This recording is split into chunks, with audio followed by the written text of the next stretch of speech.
Sekarang saya akan memberikan cara-cara sporing mobil yang benar. Sporing. Langkah pertama, kita harus memperhatikan cara pemasangan panel sensor. Itu harus benar-benar rata dan menggigit supaya dia tidak lepas.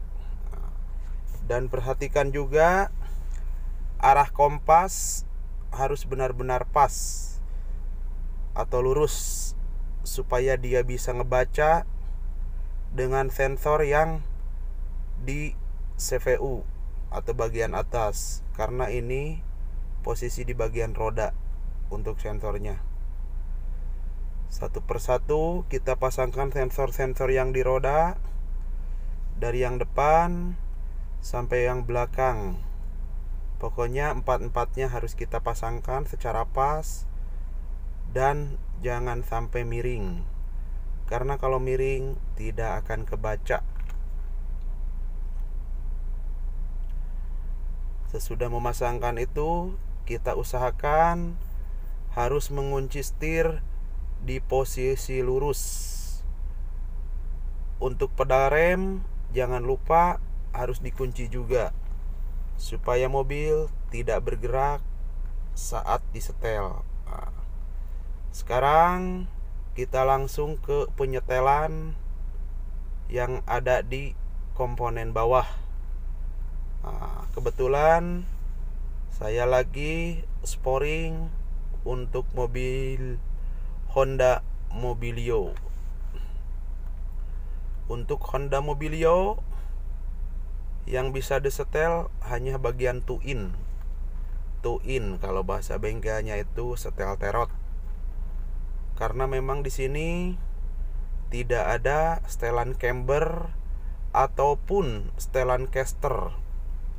Beda dengan mobil-mobil yang sifatnya minibus seperti Innova, Fortune, Strada, dan mobil-mobil SUV.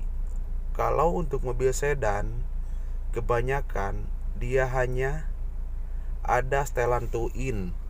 Bahasa bengkelnya itu setelan terot. Ini kebetulan lagi dikerjain langsung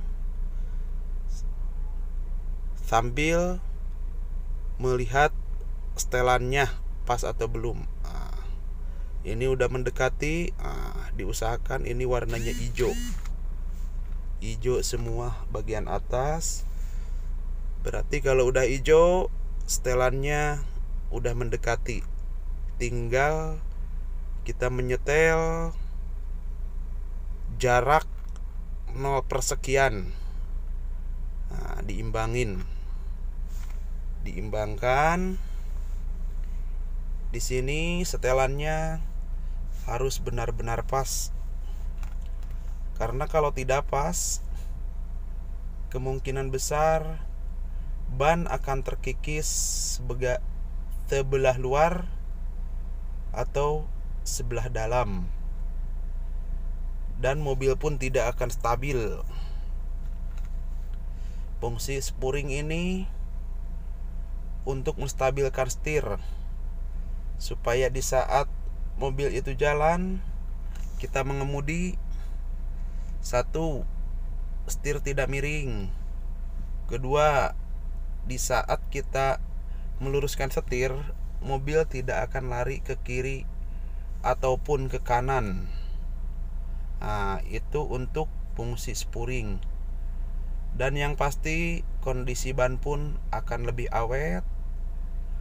Pemakaian ban pun akan lebih rata tingkat keausannya. Karena kalau misalkan sporingnya tidak benar, di sini akan menyebabkan ban makan sebelah bagian dalam ataupun bagian luar. Maka untuk persekian kilometer dianjurkan servis berkala untuk sporing ke bengkel-bengkel langganan. Dan langkah-langkahnya sebelum sporing harus dipastikan dulu bahwa kaki-kaki mobil Anda dalam keadaan normal, atau tidak ada keausan ataupun yang rusak untuk komponen kaki-kaki. Contohnya seperti bearing, tirot, rack steer atau rack end, bahkan bushing arm. Itu yang mutlak harus diperhatikan. Nah, di sini hasilnya udah mendekati maksimal untuk setelannya.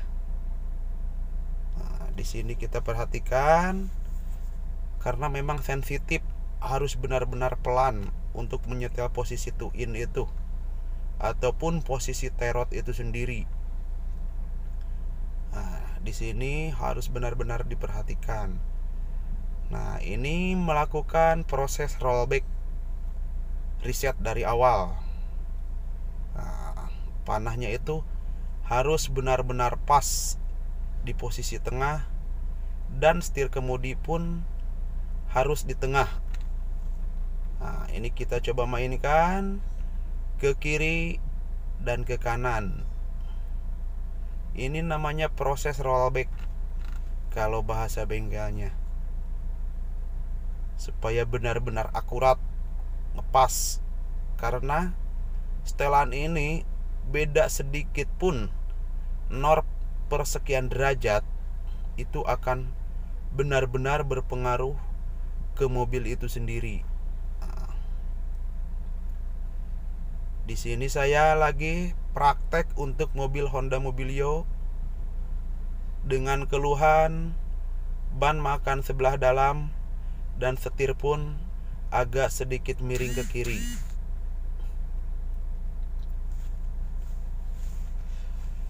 Untuk teman-teman yang suka dengan channel Apip Hidayat, jangan lupa like, subscribe, and comment.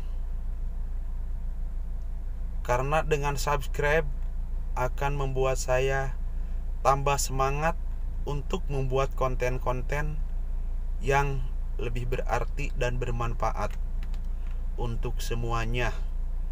Dan jangan lupa tolong dibagikan ke sosial media kalian, baik Facebook, WhatsApp, ataupun media sosial yang lainnya, supaya banyak orang yang tahu dengan info ini dan betapa pentingnya yang namanya sporing untuk mobil kita atau pemilik mobil.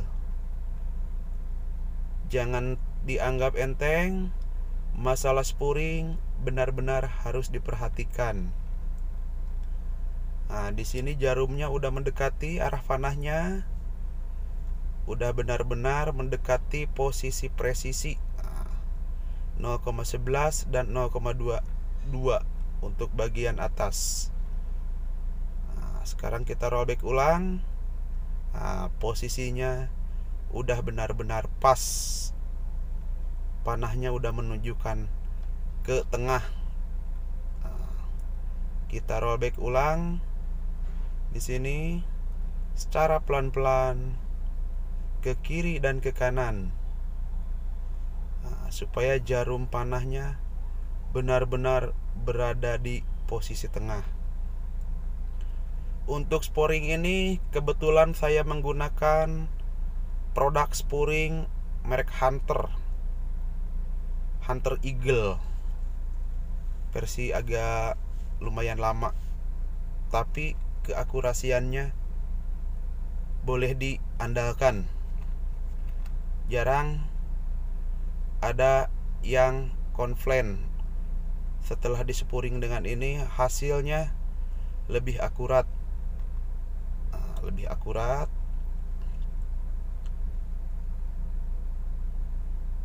Untuk semuanya yang suka channel Apip Hidayat, bisa ditunggu konten-konten yang lainnya. Untuk komen-komennya silahkan di kolom komen. Yang sifatnya positif akan saya balas satu persatu. Ini masih dalam tahap proses untuk keakuratannya, supaya benar-benar pas Untuk melakukan proses puring ini, kita hanya membutuhkan waktu 20 menit sampai 30 menit. Untuk yang sudah menonton, terima kasih. Jangan lupa like, sub, and comment.